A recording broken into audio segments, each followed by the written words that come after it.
Bueno, pues aquí estamos en otro programa de este canal, el periódico de la ingeniería.es, al que esperemos que pronto se vaya sumando mucha gente y donde vamos a contaros pues todas las cosas que tienen que ver con el mundo de la ingeniería en todas sus facetas. La ingeniería civil, la ingeniería industrial, la ingeniería aeronáutica, la ingeniería naval, la ingeniería de montes, la ingeniería agrónoma. Bueno, todas las ingenierías que en el fondo son fundamentales para que los países avancen y que crean riqueza, crean infraestructuras y son de grandísima importancia pues, para la economía, como muy bien sabe don Lorenzo Dávila, con quien contamos hoy.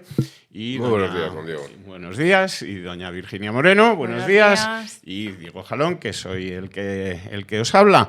Lorenzo, la ingeniería fundamental. Sí, es básica. Bueno, las infraestructuras son básicas. La ingeniería es básica para las infraestructuras, pero las infraestructuras son las que realmente son básicas y se necesitan, ¿no? Efectivamente, y precisamente de infraestructuras queremos hablaros en este momento en el que, bueno, pues se ha desatado todo este lío provocado por el accidente, el trágico accidente de tren en Adamuz, los accidentes colaterales que ha ido habiendo en Cataluña, donde también tenemos un maquinista muerto. Y la gente ha empezado a hablar de cómo está la infraestructura ferroviaria y de que aparentemente, o bueno, según todas las evidencias, pues no está siendo mantenida como debe. Pero lo que queríamos plantearnos hoy en este programa es cómo están el resto de las infraestructuras en España, cómo están nuestras carreteras, cómo están nuestras infraestructuras hidráulicas, nuestras presas, cómo está nuestra red eléctrica. ¿Cómo están todas esas infraestructuras que, como muy bien dice Lorenzo, pues son fundamentales, básicas, para que la economía funcione, ¿no? Porque así es. Las infraestructuras aportan no solamente el valor propio de la infraestructura, sino mucho valor a todo el resto de la economía, ¿no? Así es. Bueno, pues la verdad es que lo que están son necesitadas de dinero después de, bueno, pues de más de 10 años donde la inversión en infraestructuras se ha hundido en este país, ¿no? Y cuando digo se ha hundido, quiero decir que la caída supera en algunas infraestructuras el 60% de caída, ¿no? Es decir, que realmente ha habido bueno, pues un abandono en términos de inversión en prácticamente todas las infraestructuras. Es verdad que ahora salta el tema del tren porque, por desgracia, ha habido víctimas mortales y digamos que se produce una sensibilización por parte de los ciudadanos porque no solamente es la incomodidad de un bache en la carretera, etcétera. Las carreteras, por ejemplo, no son tan alarmantes porque aunque esa falta de mantenimiento produzca accidentes, pero los accidentes pues, puede provocar 1, 2 muertos, no salta tanto como un accidente ferroviario con 45 muertos y demás. Dos muertos que al final suman unos 5.000 muertos al año. Sí, pero digamos que por cada impacto no llega a ser lo suficientemente importante como para crear una sensibilidad general. Pero ahí están. Pero desde luego sí que hemos detectado, hablando por ir viendo ya infraestructura por infraestructura, por ejemplo en la carretera, que hasta hace unos años bajaban todos los años las cifras de muertos y que desde hace unos años empiezan a subir. Pero mire, esto no es porque hayamos aumentado la velocidad de las carreteras, ni porque hayamos quitado el carné por puntos, ni por nada de eso, sino muy probablemente por el estado de las carreteras, donde nos hemos acostumbrado cada vez más, Lorenzo, a ver estos carteles que pone peligro, tramo de acumulación de accidentes. Y entonces usted va circulando por ahí y dice, anda,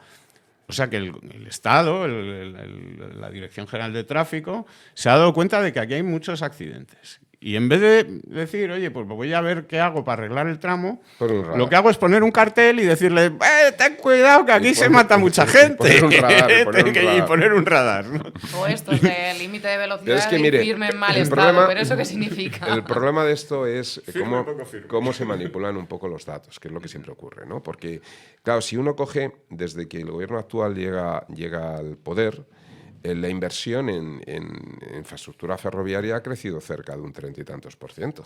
Claro. Lo que ocurre que desde el año 2012 ha bajado un 60 y tantos %. Es decir, a finales del año 2010 en España se invertían en torno a 11.000 millones en infraestructura ferroviaria y en la actualidad pues estamos en 3.600. Es decir, ese es el bajón tan grande que se ha producido. Es verdad que en el año 18 pues eran 2.200, con lo cual algo se ha hecho, pero claramente insuficiente. Y si vas a otras infraestructuras, pues parece algo parecido, ¿no? Es decir, estoy viendo aquí en esa misma época la inversión en carreteras, ¿no? Estaba en el entorno de los 9.000 millones de euros y en estos momentos pues oscila a los 4.000. Sí. Es decir, que realmente ha bajado más de la mitad, ¿no? Y por lo tanto... Fíjate que dice la Asociación Española de la Carretera que se necesitan 13.400 millones de euros para arreglar el enorme déficit de conservación, que 1 de cada 2 kilómetros de la red vial sufre daños graves y que tenemos 5.000 kilómetros de tramos de carretera en los que es peligroso. Bueno, es que de hecho este invierno, con las lluvias que han caído, usted coge autopistas en las proximidades de Madrid, autovías, ¿no? Me estoy refiriendo a la Nacional 1, la Nacional 6, y aparecen unos boquetes impresionantes por el desgaste que la lluvia ha provocado y acaba levantando. O sea, es algo realmente impresionante cómo puede producir este desgaste. Claro, eso obliga a un mantenimiento. Y perdonar que he dicho 5.000, no, son 50.000. 50.000 kilómetros de los pavimento que están dañados, que se encuentran en un estado de deterioro grave o muy grave. Claro, el problema es que esto... Y dice que de estos 33.000 kilómetros, 34.000 kilómetros suponen... Reconstrucción urgente. Necesitan reconstrucción urgente, ¿no? Claro, el problema es que cuando no se mantiene, al final cuesta mucho más. La pelota, ¿no? se va haciendo más grande. Claro, ¿no? Y que sobre todo ahí siempre se produce un punto de inflexión a partir del cual técnicamente no puedes solucionar. Sale más barato volver a hacer la carretera, ¿no? Como quien dice. Es decir, que llega un punto en el que realmente el deterioro es tan grande que no tiene, ¿no? Y claro, el coste final es muy superior porque no se ha hecho esa inversión de mantenimiento. Y está dentro de las infraestructuras. Estoy viendo aquí, por ejemplo, las infraestructuras hidráulicas, pues también por aquella época estaban en torno a los 5.000 millones de inversión y en estos momentos pues está en los 2.000. ¿Qué dicen los ingenieros de las presas, Virginia? Que tú lo tienes mucho más a mano, del estado en el que están las presas. ¿Cuántas presas necesitan mantenimiento? ¿Cuántas presas tienen problemas? Pues mira, el 75% de las presas de titularidad estatal... De las que gestiona el Estado claro, directamente. Tienen deficiencias de seguridad. A ver... Es verdad que centralizamos la atención en las presas de titularidad estatal, que no son tantas, son muchas, son 300 y pico, pero no son tantas en cuanto al volumen de presas que tenemos en España.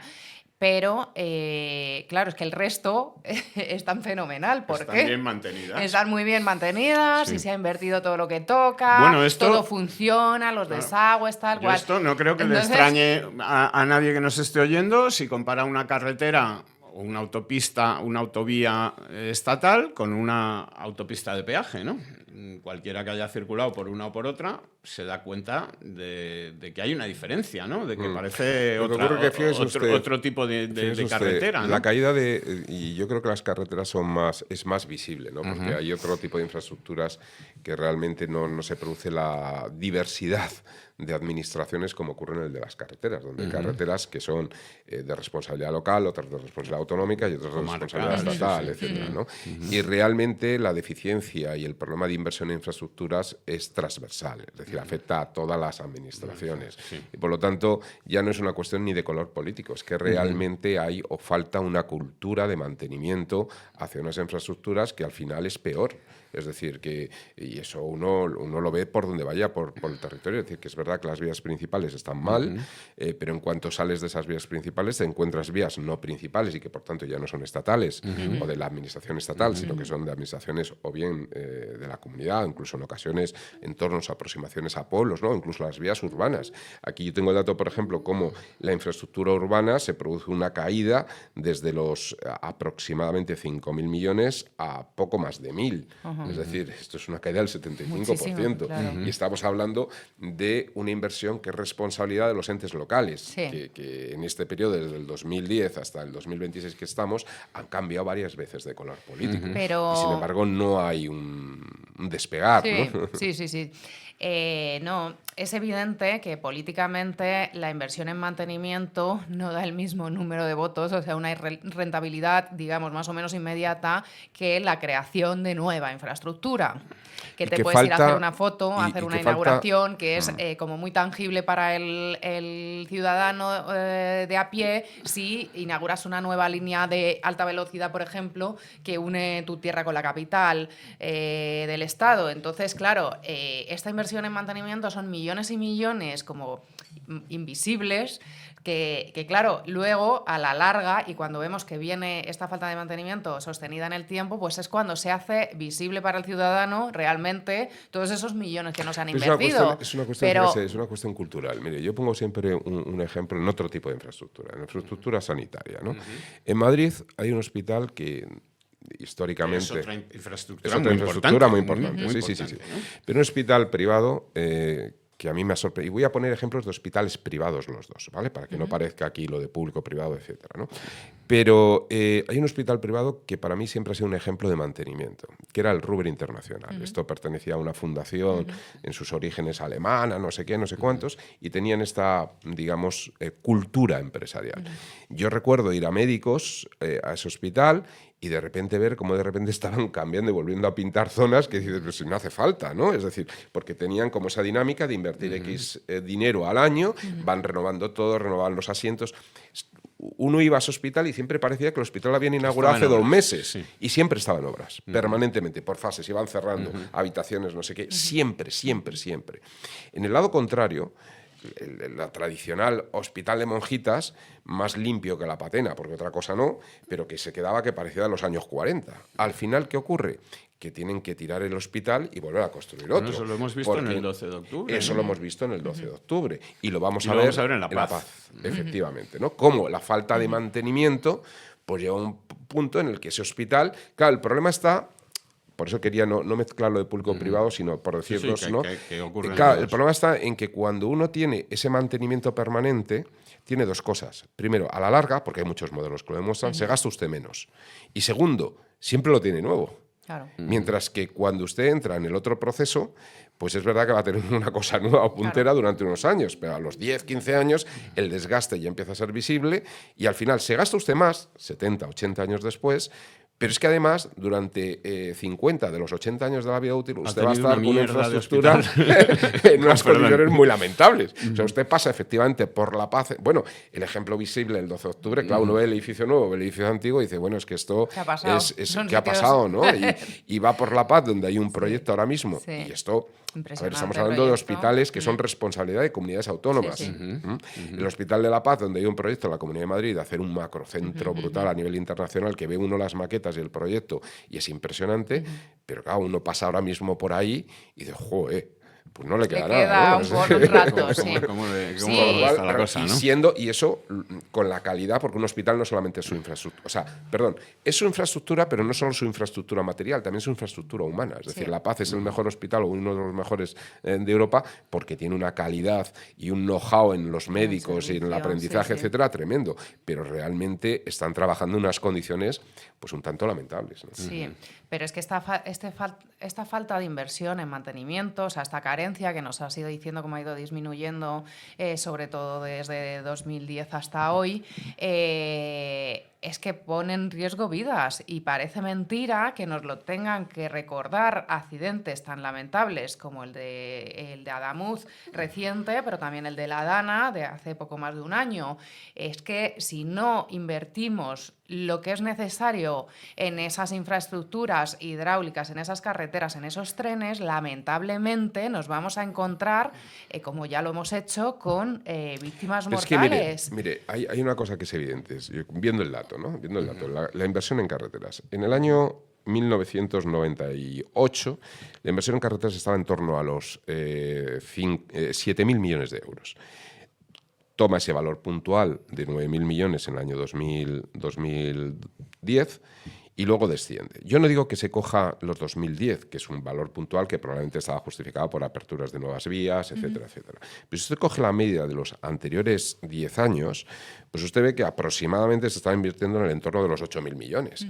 Claro, yo entiendo que la crisis económica llevase a un frenazo brutal, pero si 20 años después ya no solamente hemos recuperado el PIB en términos reales que había antes, sino que estamos por encima. Y España va como un cohete. Deberíamos que estar por lo menos, no digo en los 11.000 millones, pero sí en la media esa histórica de los 8.000 millones. Oiga, pues 8.000 millones. Con récord de recaudación, con fondos europeos que podrían valer para todas estas infraestructuras de las que estamos hablando, se podrían haber utilizado los fondos Next Generation. Pero fíjese, antes de los fondos Next Generation, digamos que la caída de las infraestructuras no siguió el PIB. Es decir, entiendo que cayera desde 2010, 2012, 2013, pero cuando la economía se empieza a recuperar... No suben. No suben, sino que siguen bajando.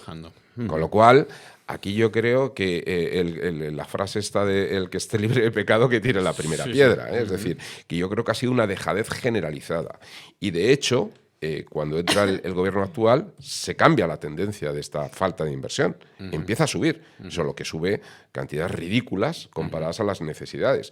No solo porque no vuelve a sus medias históricas, sino porque normalmente cuando has tenido un periodo de desinversión o de ausencia de inversión, deberías recuperar parte, ¿no? Pues porque hay cosas que se han quedado hacer más inversión todavía. Hacer un poquito más, aunque fuese puntualmente, y después volver a la media, ¿no? Por recuperar lo que no se pudo hacer porque hubo una crisis brutal. O sea, que todo es entendible, pero cuando realmente las cosas o las tendencias se ven. Y aquí no se produce, pese, insisto, a que ha cambiado la tendencia, ¿no? Pero...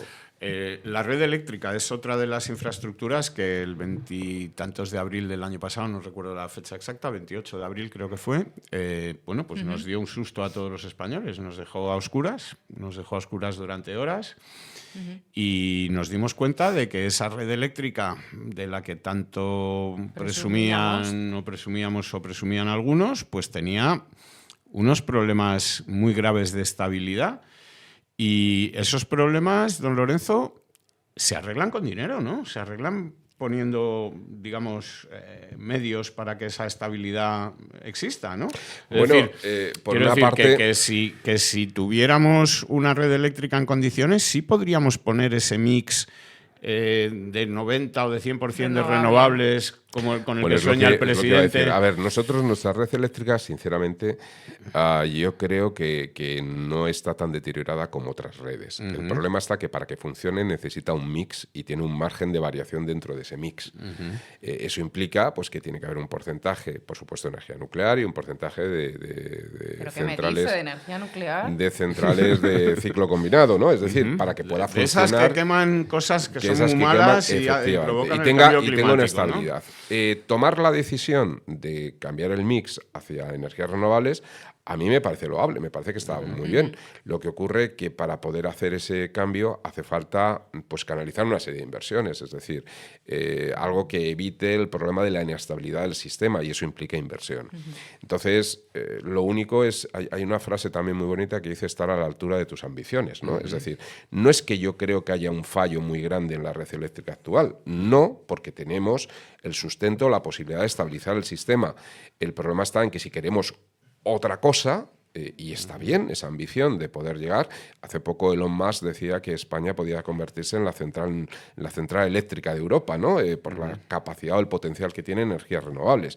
Bueno, pues está muy bien, pero habrá que hacer la inversión necesaria para que la red acompañe las inversiones que hacen los particulares en esos parques fotovoltaicos, en esos parques eólicos, claro, etcétera, cuando ¿no? Suceden cosas como la que pasó el miércoles pasado, que es desgraciadamente bastante habitual en nuestro sistema eléctrico que la red eléctrica o el gestor de la red eléctrica pide a los consumidores electrointensivos, es decir, a la industria, que paren su producción porque no da la red. Esto, digamos que por un lado nos indica que deberíamos tener una red que diera y por otro lado que esto está causando un daño económico que, digamos, no incentiva a que venga aquí gente a instalarse en cosas que requieran electricidad, ¿no? Bueno, lo que pasa es que la electricidad en España para estos electrointensivos, ¿no? O consumidores electrointensivos es muy barata. Es decir, que realmente hay mucho margen de mejora vía precio, de trasladar el precio y trasladar esa inversión a precio, porque uno de los valores añadidos que tiene España, y esto sí ha sido también gracias a esa inversión que ha habido en energías renovables, es que el mix normal, no digo todas las épocas del año, ¿no? Pero en una situación normal de mercado, el valor de la electricidad es muy barato. En ocasiones es nulo.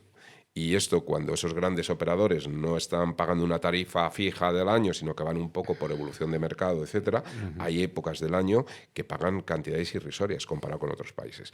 Lo que debemos es ser conscientes, es decir, la frase de Elon Musk yo creo que va por ahí. Si eres consciente de que tú puedes ofrecer esa capacidad de infraestructura de energía renovable barata para poder tener las instalaciones de estos inversores, básicamente ahora son los almacenes de datos, ¿no? Estas grandes inversiones que se están haciendo en procesamiento de datos que necesitan mucha energía, pues intenta invertir para tener a la altura la red, porque no siempre estamos a 40 grados con un sol inmenso o hay un viento manejable, porque cuando es excesivo, como comentaba, también hay que cortar, tampoco vale, ¿no? O sea, ni mucho ni poco, sino todo lo contrario. Y bueno, pues yo creo que se trata de eso, ¿no?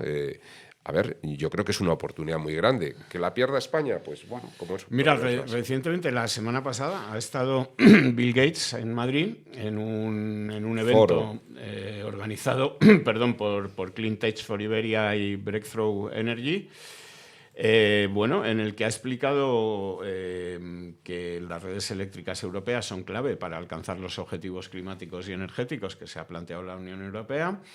Y que, aunque España, dice Bill Gates, ha avanzado en la incorporación de renovables, dice que es urgente que acelere la inversión en redes para dotar al sistema de mayor flexibilidad, capacidad de adaptación y, digamos, adaptar esa robustez que le falta al sistema y que provocan pues estas cosas de las que hablamos, tanto el apagón, que fue, digamos, el gran ejemplo, lo que nos puso, digamos, en el punto de mira cómo están nuestras redes eléctricas, como estas cosas que suceden pues día sí, día no, que tenemos que parar la producción de cosas para que la red aguante, ¿no?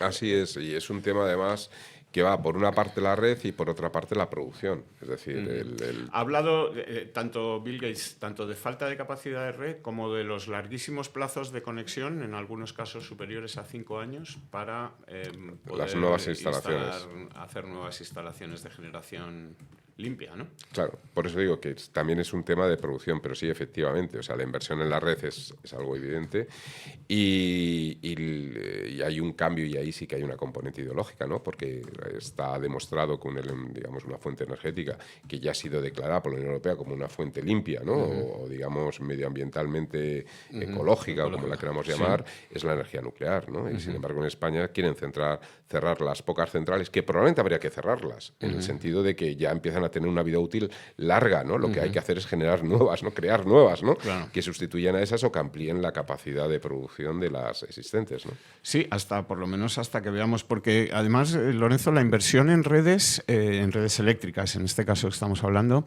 digamos que casi no es ni siquiera una opción, es como una obligación absoluta si el gobierno quiere llevar a cabo esos compromisos de lucha contra el cambio climático de los que tanto presume el gobierno. Por ejemplo, en el tema del vehículo eléctrico. Es decir, que si no hacemos un esfuerzo muy grande en renovación de las redes, en aumentar su capacidad, sus posibilidades, el electrificar los coches de España. Y no solamente es electrificar los coches. Absolutamente imposible, ¿no? Digo, se trata, por ejemplo, de electrificar todas las calderas, las coches, calefacciones, todo esto que tiene que ver con el cambio climático. El problema es que ese cambio de red no solamente implica red eléctrica, sino que también implica otro tipo de redes. Me refiero desde la red propia de la vivienda interna, ¿no? Donde hay viviendas que no tienen dimensionados los cables para pasar de consumir 3,5 kilovatios, o sea, tener una potencia instalada de 3,5 kilovatios a tener una de 9 o de 7, ¿no? Que le permita pues tener una aerotermia en lugar de la caldera de gas, etcétera, ¿no? Y hay que cambiar, y también implica a las compañías eléctricas, porque digamos que el tramo final, etcétera, también son de los distribuidores, ¿no? Y es decir, que la red eléctrica es la general, la grande, la que lleva hasta las subestaciones. O sea, que esto tendría que ser una cosa que hiciera que se hiciera entre todos, que lo hiciera el gobierno Sí. con las eléctricas. Hombre, con de tal, hecho ha habido con- declaraciones por parte, por pero ejemplo, ¿no de parece que el presidente esté propiciando el mejor ambiente entre el gobierno Claro, y es las que- eléctricas para que Claro, el digamos, problema quieran está- colaborar en esto, ¿no? Y de hecho ha habido declaraciones por parte del sé por qué lo presidente del presidente Iberdrola. Hubo declaración en su momento que él está dispuesto a invertir, ¿no? Porque hay que invertir, pero claro, tiene que estar acompañado, porque lo que no tiene sentido es que al final la electricidad fluye, ¿no? Entonces, digamos que puede haber 3 niveles o 3 responsables para el cambio del sistema. Una empresa como Endesa, como Iberdrola, las distribuidoras como Naturgy, ¿no? Invierten en su tramo. Si por una parte, por arriba se ha invertido, porque si tú inviertes y no se ha invertido en la parte de arriba, en el alta, digamos, pues al final tú has sobredimensionado tu instalación, ¿no? Con lo cual tiene que estar acompasada. Pero también ocurre con las viviendas, porque si no, tú también has sobredimensionado. Es decir, si nosotros creamos una red general, red eléctrica española, y una red, digamos, de distribución tal que sea capaz de llevar 10 kilovatios a todos los hogares de España, y resulta que solamente el 10% de los hogares tienen capacidad instalada de 10 kilovatios porque el resto no valen, pues hay un problema, ¿no? ¿Y quién tiene que hacer esa inversión en las viviendas? Bueno, pues yo creo que los particulares. Bueno, pues esto es un tema de concienciación. Volvemos un poco a la idea de que hace falta tener una visión de mantenimiento general, pero esto está ocurriendo y está ocurriendo en cuanto uno se mete en centros históricos de las ciudades y demás, las instalaciones, vamos, es que yo no sé cómo no hay más accidentes, más incendios eléctricos, etcétera, porque realmente están en unas condiciones muy deplorables, ¿no? Sí, bueno, pues yo creo que con esto, con esta reflexión vamos a acabar en el sentido de resumir diciendo que nuestras infraestructuras en general, no solo las ferroviarias, que son sobre las que hoy o estos últimos días estamos poniendo el foco por el trágico accidente de Adamuz, sino que infraestructuras como las carreteras, infraestructuras como las presas o todas las infraestructuras hidráulicas, infraestructuras como la red eléctrica y muchas otras, incluso podríamos un día dedicar un vídeo a las conexiones entre infraestructuras, es decir, estos temas que tenemos de tener un puerto y no tener un tren que llega al puerto, o no tener una carretera que llega al tren, o no tener, en fin. Bueno, pues que las infraestructuras en España necesitan atención urgente, necesitan que les empecemos a prestar la atención que merecen para no quedarnos, digamos, en la ruina, en el sentido de que cuando, como has explicado, cuando no se mantienen las infraestructuras, llega un punto en el que es más barato tirarlas y hacer una nueva que seguir, y hemos hablado de estos ejemplos de los hospitales, etcétera, que seguir o que intentar ponerlas al día, ¿no? Y esto es una ruina, es decir, si precisamente algo hemos acumulado en Europa en general y en España en particular es patrimonio de infraestructuras, y ese patrimonio tenemos que cuidarlo y tenemos que mantenerlo, ¿no? Y quizá lo que parece que es fundamental aquí, y también yo creo que se desprende de lo que has dicho, Lorenzo, es llegar a un acuerdo nacional, a un pacto, a un plan nacional de infraestructuras. Es decir, que todo esto no se articule pensando en esta infraestructura de aquí, en esta de allí, en esta de tal, sino con una visión de conjunto. Y hablo de un pacto porque necesariamente esto requiere un plan a largo plazo, que no abarca una legislatura, sino que abarca muchos años más. Fíjese, ¿no? don Diego, y que no solamente implique a lo que son las empresas de infraestructuras. Antes le decía, una parte muy importante es la última milla, el último tramo, ¿no? Es decir, podría implicar también entidades financieras que puedan financiar este tipo. Porque claro, dice, ¿por qué no se cambian la instalación eléctrica de una casa? Pues porque hacer esa obra, pues lo mismo le cuesta a un señor 15 o 20 mil euros. ¿De dónde saca eso ahora? Y no los tiene, ¿no? O los tiene para otra cosa. Entonces, bueno, pues a lo mejor hay que sacar vías de financiación a largo plazo con intereses que puedan estar de alguna forma subvencionados, etcétera, que permita hacer esta reforma a nivel global y que la gente pues pueda embarcarse en algo que pueda pagar, ¿no? Porque al final es lo que es el problema, que es general. Eso es. Bueno, pues este problema general vamos a seguir llamando la atención sobre él. Informamos puntualmente en el periódico de la ingeniería.es, donde tenéis información sobre todas las cosas que afectan a la ingeniería y, por supuesto, las infraestructuras son una de las claves de todo esto. Y nada, suscribiros al canal, darnos like, leer el periódico de la ingeniería y nos vemos en el siguiente vídeo.